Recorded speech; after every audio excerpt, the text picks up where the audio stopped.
drama musikal beken yang diadakan setiap bulan Oktober tuh. Ya seru banget kan?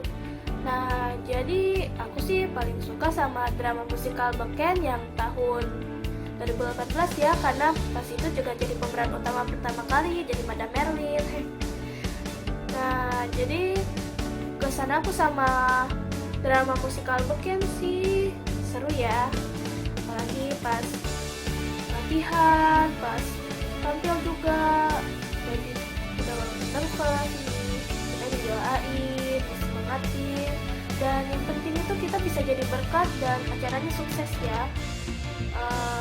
Dan bersyukur banget acaranya bisa sukses banget dan kalian juga bisa senangnya pas nonton, bisa ketawa gitu. Halo adik-adik Live Kids, happy Sunday. Gimana kabar kalian? Pastinya luar biasa dong.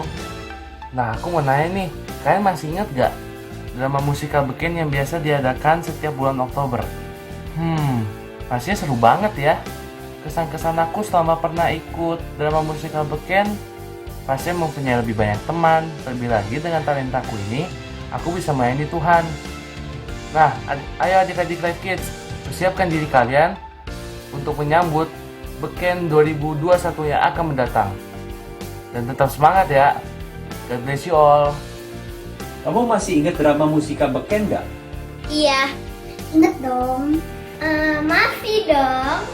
Masih dong, aku masih ingat. Drama yang paling kamu suka yang mana sih? Yang La Historia. Mengapa? Karena La Historia itu menginspirasi saya dan ceritanya bermoral. Moralnya adalah kita tidak boleh iri hati. Aku sukanya yang irrelevant karena itu pertama aku ikutan Live Kids Bethlehem beken. La Historia, Lode Audio. Karena aku di situ ikut tampil. La Historia dua cowboy. Soalnya dia menolong orang dan kostumnya bagus. Kalau ada beken lagi, kamu mau ikut tampil atau jadi penonton aja? Ikut tampil dong. Ikutan tampil soalnya sebelumnya kakak nggak pernah ikutan tampil, masih kecil. Mau ikut tampil. Mau ikut tampil dong. Bye, God bless you. Wah, ternyata beken sudah hadir menemani kita lebih dari 10 tahun. Perjalanan yang panjang pastinya ya. Namun dalam kilas balik tadi kita bisa melihat dalam perjalanan yang panjang banyak karya-karya yang lahir di dalam beken. Wah, luar biasa. Tuhan juga menyertai kita semua sehingga kita bisa menghasilkan karya-karya yang luar biasa. Namun Cici mau ingatkan, cerita-cerita tersebut diambil dari cerita Alkitab. Kisah-kisah yang ada di Alkitab dan pastinya nilai-nilai kebenaran yang disampaikan. Oleh karena itu Cici mau ingatkan, walaupun tahun ini beken gak ada, bukan berarti kalian tidak melakukan nilai-nilai kebenaran ya adik-adik ya. Di tahun-tahun ke depan beken akan tetap hadir dan mari kita tetap bersemangat melakukan nilai-nilai kebenaran dari sekarang dan seterusnya. Adik-adik, Cici mau sampaikan lagi nih buat kalian yang belum pernah terlibat, tergabung dalam pelayanan di beken, mari ikutan, seru banget loh. Tadi kalian sudah lihat kakak-kakak kalian yang pernah mengambil bagian dalam pelayanan beken. Mereka menyaksikan bahwa banyak hal-hal yang baik yang mereka dapatkan ketika mereka melayani melalui beken. Oleh karena itu Cici mau ajak kalian yang mungkin kalian bisa nyanyi, bisa menari, bisa main musik, ayo bergabung di dalam beken. Yuk adik-adik semua, hari ini kita siap untuk memuji Tuhan. Kita mau nyanyi lagu Ku Mau Jadi Terang. Yuk sama-sama, kita mau menjadi terangnya Tuhan di dalam setiap perkataan kita. Mari katakan, ku mau jadi terang, ku mau jadi terang, ku mau bersinar dalam gelap. Ku mau jadi terang, ku mau jadi terang, bersinar bagi Tuhan. Sekali lagi ya, ku mau jadi terang, ku mau jadi terang, ku mau bersinar dalam gelap. Ku mau jadi terang, ku mau jadi terang,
kehidupan kita bisa memancarkan terangnya Tuhan. Sekarang kita mau mendengar firman Tuhan, kita mau sungguh-sungguh biar firman yang kita dengar itu bisa bertumbuh di hati kita dan berbuah sehingga kita bisa menjadi dekat. Teman-teman, sekarang kita akan mendengarkan firman Tuhan. Kita siapkan hati kita. Sebelumnya yuk kita nyanyi lagu firman-Mu. Firman-Mu kita bagi kakiku, terang bagi jalanku. Firman-Mu kita bagi kakiku, terang bagi jalanku. Meskipun bimbang dan hilang jalanku, tetaplah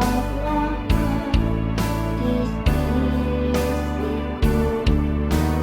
Takkan ku takut, pasti Kau di dekatku, bersamaku selamanya.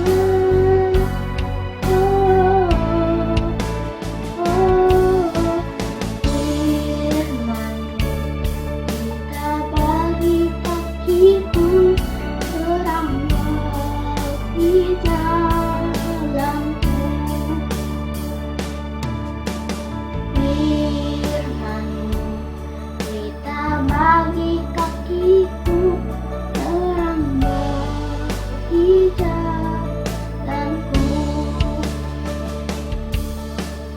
Waktu ku bimbang dan hilang jalanku, tetaplah Kau di sisiku.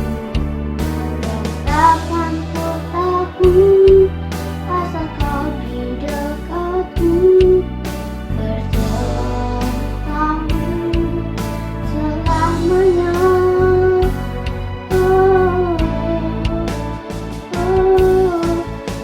Firman-Mu kita bagi kakiku, terang bagi jalanku, terang bagi jalanku. Tuhan, sekarang kami akan mendengarkan firman-Mu, dan kami akan membuka hati dan pikiran kami untuk mendengarkan firman-Mu. Amin.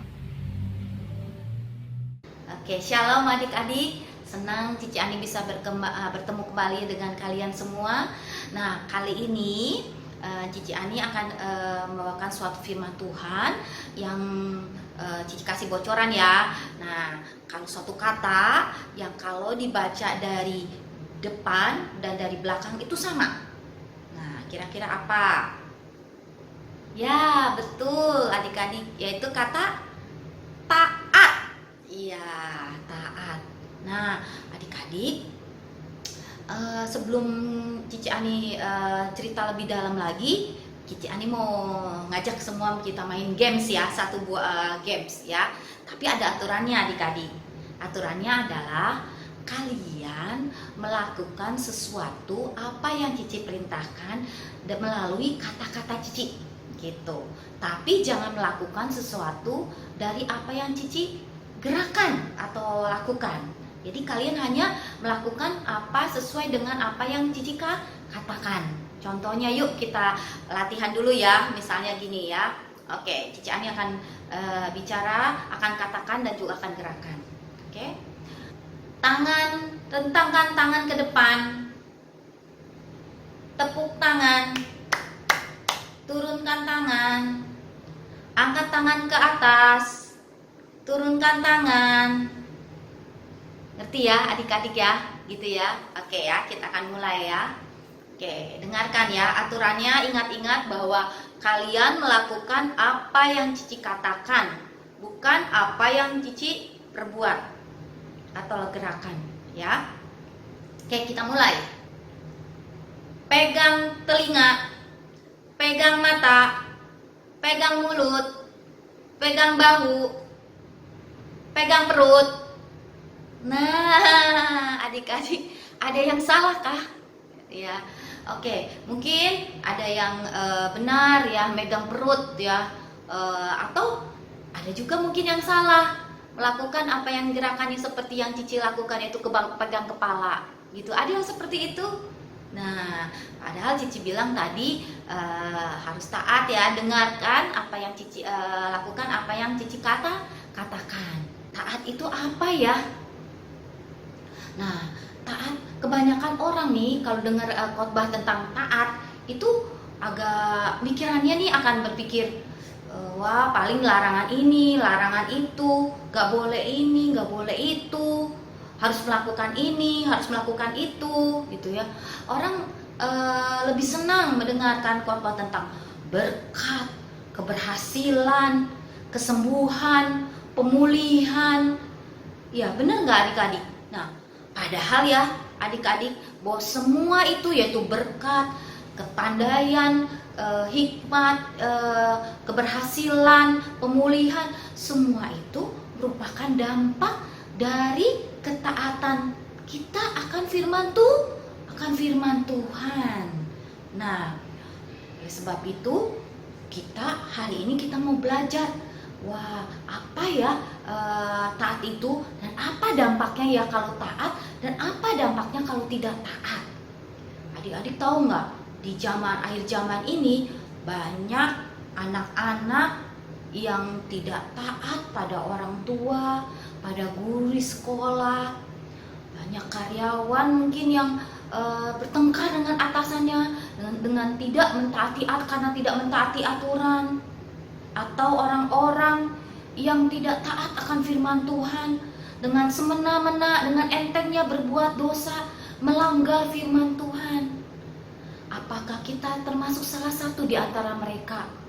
Semoga tidak ya adik-adik. Jadi kali ini kita mau belajar tentang ketaatan dari dua orang tokoh di dalam Alkitab Perjanjian Lama, yaitu dari kisah Raja Saul dan kisah janda Nabi. Nah, apa ya perbedaan antara dua tokoh tersebut?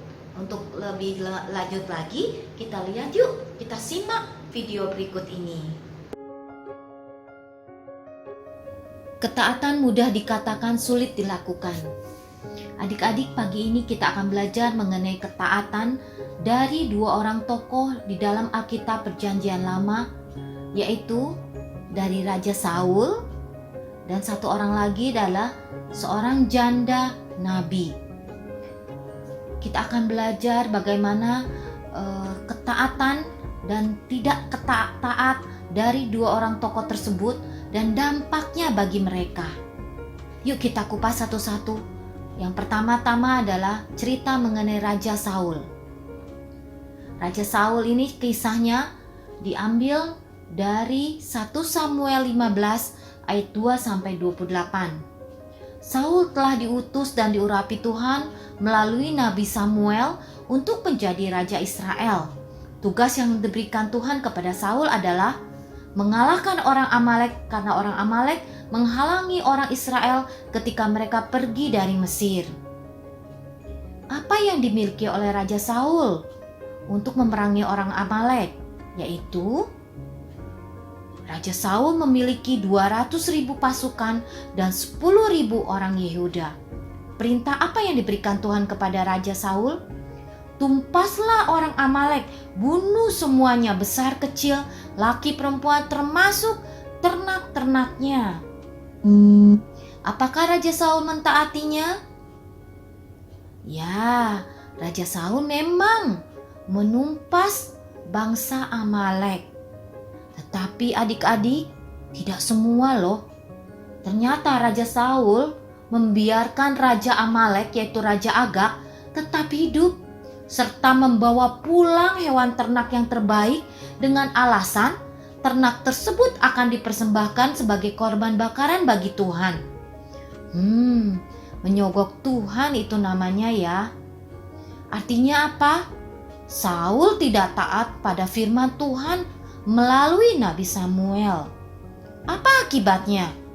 Akibatnya, Tuhan menolak Raja Saul sebagai Raja Israel dan akan memberikan jabatan Raja Israel kepada orang lain yang lebih baik daripada dirinya.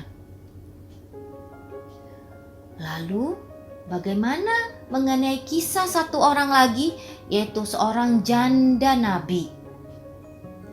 Kisah dari yang kedua adalah janda nabi ini kita ambil dalam 2 Raja-Raja 4 ayat 1-7. Nabi Elisa saat itu bertemu dengan istri nabi ini yang telah menjanda hidupnya sangat berkekurangan. Ia memiliki hutang dan penagih hutang telah datang untuk mengambil kedua anaknya menjadi budak sebagai ganti pembayaran hutangnya. Kasihan ya. Apa yang janda ini miliki, adik-adik? Janda ini memiliki hanya 1 buli-buli tempayan yang berisi minyak. Perintah Tuhan kepada janda ini melalui Elisa adalah, tuanglah minyak dari buli-buli itu ke segala bejana yang kamu miliki, atau kamu bisa pinjam bejana-bejana dari tetangga-tetanggamu. Apakah janda ini mengikuti apa yang diperintahkan? Iya, dia mencari semua bejana yang bisa dibawa ke dalam rumahnya. Lalu mengisi semua bejana itu dengan minyak dari 1 buli-buli yang mereka miliki. Walaupun sepertinya mustahil, 1 buli-buli itu bisa mengisi semua bejana yang ada. Artinya apa, adik-adik? Artinya janda itu taat pada firman Tuhan yang disampaikan melalui Nabi Elisa. Akibatnya apa atas ketaatan tersebut? Semua bejana berisi dengan minyak. Saat minyak itu dijual, hasilnya bisa untuk membayar semua hutangnya. Dan bahkan masih lebih untuk biaya hidup mereka sehari-hari selanjutnya. Nah, adik-adik, kita sudah mendengar ya kedua kisah yang berbeda akibatnya. Yang mana yang satu taat, yang satu lagi tidak taat. Jadi, apa yang bisa kita pelajari dari 2 cerita tersebut mengenai ketaatan? 1. Ketaatan tidak hanya berupa sikap tetapi juga harus diwujudkan dalam tindakan nyata. Saat kita tahu apa yang Tuhan ingin kita lakukan, kita tidak bisa hanya bilang, "Ya Tuhan, saya akan taat kepadamu," tetapi tidak melakukan apa-apa. Kita harus melakukan sesuatu untuk membuktikan ketaatan itu.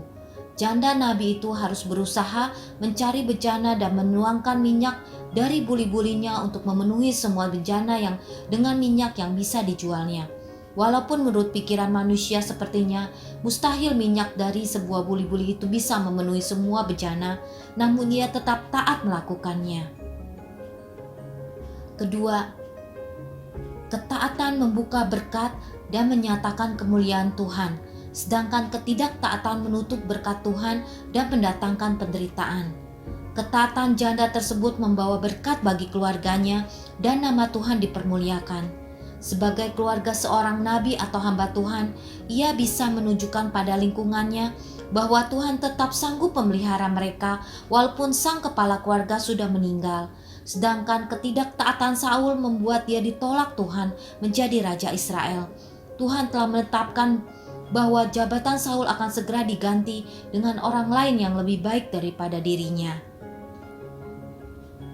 Ketiga, Allah menghendaki ketaatan lebih dari apapun.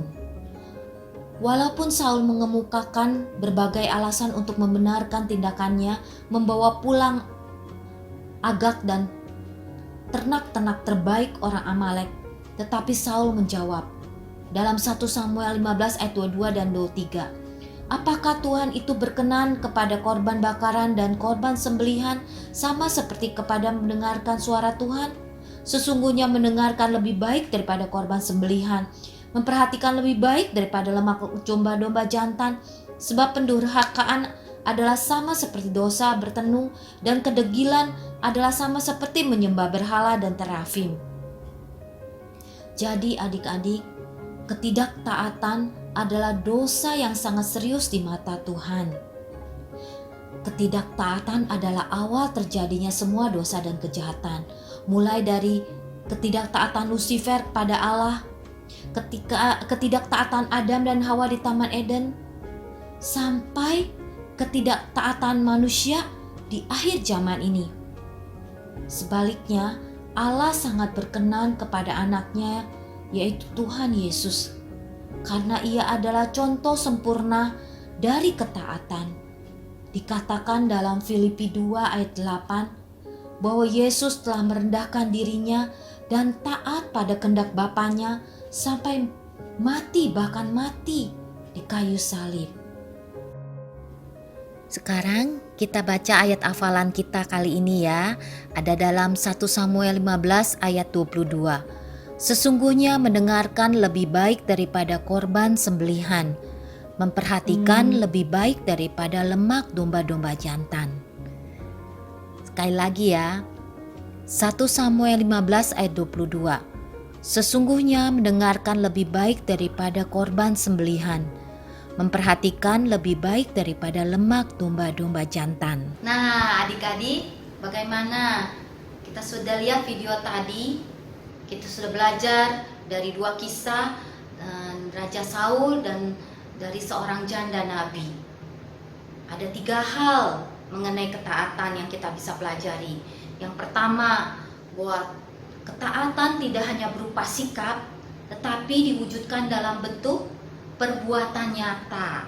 Misalnya, ketika mama kita menyuruh kita tidur secepatnya karena besok harus bangun pagi, gitu ya. Ada ulangan besok di sekolah. Jadi kalian harus cepat-cepat tidur, jangan main game terus, jangan megang HP terus, gitu ya. Nah, kalian mungkin ada yang bilang, "Ya, mama," gitu. Tetapi tidak melakukannya. Apakah itu dinamakan taat? Tidak ya, karena taat itu bukan hanya berupa sikap saja, tetapi juga dinyatakan dalam bentuk perbuatan nyata. Ketika mama menyuruh, misalnya kita tidur secepatnya, bereskan HP kita supaya kita tidak main game lagi untuk segera tidur, kita katakan iya mama, lalu kita melakukan apa yang diperintahkan mama, itu namanya taat. Iya. Yang kedua, ketaatan mendatangkan berkat dan kemuliaan Tuhan, memuliakan nama Tuhan. Sebaliknya, ketidaktaatan tidak mendatangkan berkat, melainkan mendatangkan kesengsaraan atau penderitaan. Seperti kita cerita tadi, ketika janda itu taat, janda itu mendapat berkat Tuhan. Ketika Saul tidak taat, apa yang dialami Saul? Saul mendapatkan kesengsaraan, jabatannya dicopot. Nah, yang ketiga, kita bisa belajar bahwa Tuhan menghendaki ketaatan lebih daripada apapun juga. Nah, adik-adik, dalam firman Tuhan ada berbagai macam hal-hal yang Tuhan suruh untuk kita lakukan. Ya, perintah-perintah Tuhan kepada kita. Perintah-perintah itu bukan tujuannya untuk membebani hidup kita, tetapi justru untuk membantu hidup kita untuk selalu berada dalam jalurnya Tuhan. Perintah-perintah Tuhan itu untuk membawa kita kepada masa depan yang penuh harapan, membawa kita kepada kebahagiaan, membawa kita kepada keberhasilan. Jadi adik-adik, kalau sekarang kita mau periksa diri kita sendiri, masing-masing kita periksa hati kita. Apakah kita masih melakukan dosa ketidaktaatan? Entah itu tidak taat pada orang tua, entah itu tidak taat pada guru sekolah atau guru-guru life kid, atau tidak taat pada firman Tuhan. Nah, yuk kalau masih ada seperti itu, yuk kita minta ampun sama Tuhan. Kita datang sama Tuhan, Tuhan memberikan hati yang baru, hati yang taat untuk kebenaran firman Tuhan. Yuk Kita berdoa yuk adik-adik, lipat tangannya, tutup matanya. Tuhan Yesus, kami ucap syukur Tuhan, kami boleh mendengarkan firman Tuhan, kebenaran firman Tuhan mengenai ketaatan. Kami sudah belajar dari dua orang tokoh Tuhan, bagaimana Raja Saul yang tidak taat dan bagaimana janda yang taat Tuhan. Terima kasih Tuhan, kami boleh menerima pelajaran ini Tuhan. Tuhan, dan ampuni kami Tuhan, kalau kami sering melakukan tidak taat Tuhan. Ampuni kami Tuhan. Saat ini kami berdoa, kami mau menjadi anak yang taat dan dengar-dengaran akan Engkau, akan orang tua kami, akan guru-guru kami. Tuhan, berikan kami hati yang baru untuk kami boleh mampu Tuhan untuk melakukan apa yang diperintahkan mereka. Bapa, tolong kami, Roh Kudus pimpin kami, berikan kekuatan untuk melakukannya. Terima kasih Tuhan Yesus, kami berdoa dan mengucap syukur. Haleluya, amin. Sampai jumpa adik-adik, sampai jumpa minggu depan. Tuhan Yesus memberkati. Ada kabar gembira nih buat kalian semua penggemar Beken.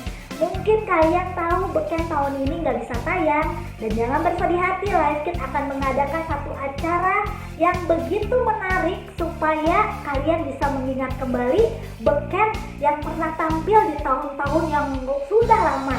Mungkin kakak-kakak kalian yang pernah main di Beken masih ingat nih, atau kalian juga pernah waktu kecil menyaksikan tayangan ini. Kira-kira judul yang mana yang akan dipilih ya? Ayo saksikan sama-sama di tanggal 24 dan 25 Oktober. Hanya 2 hari. Selepas dari tanggal tersebut kalian tidak bisa menyaksikan. Jadi jangan sampai ketinggalan. Di tanggal 24 Oktober tayang di jam 10 pagi dan jam 4 sore. Kalau di tanggal 25 Oktober ada tayang di jam 2 dan jam 6 sore. Jangan sampai ketinggalan, karena kalian pasti rugi kalau kalian nggak saksikan sama-sama. Ada hadiah yang banyak juga loh adik-adik. Mari saksikan bersama-sama, kita bersuka cita. Walaupun Beken tahun ini nggak bisa hadir, tapi kita bisa tetap memeriahkan dengan suasana yang baru yang mungkin kita mengingat kembali apa yang sudah dilakukan di tahun-tahun yang sebelumnya.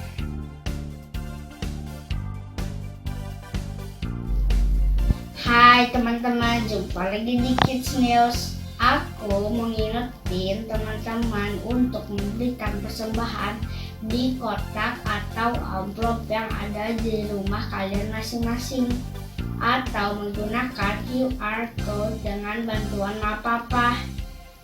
Ini nomor WA untuk teman-teman dapat memberikan kesaksian atau minta didoakan ya. Jangan lupa follow Instagram dan Facebook serta subscribe channel Live Kids ya teman-teman. Oh ya, bagi mama papa yang belum tergabung dalam grup Live Kids, yuk segera hubungi Live Kids. Sekian Kids News hari ini. God bless you. Hai adik-adik semuanya, gimana firman Tuhan tadi? Memberkati kan? Nah, untuk minggu ini aku mau ngasih pengumuman nih. Pengumumannya kalau hari ini akan ada games loh. Nah, gamesnya ngapain sih kok? Nah, gamenya adalah kalian menghubungkan garis judul Beken dengan foto buku acaranya ya. Nanti hasilnya kalian bisa capture, lalu upload, dan kemudian jangan lupa loh untuk tag and mention ke Live Kids Bethlehem. Wah, tak terasa ya ibadah online sudah berakhir nih. Kita akan ketemu lagi di ibadah online minggu depan. Masih tetap semangat kan ibadah online minggu depan? Bye-bye!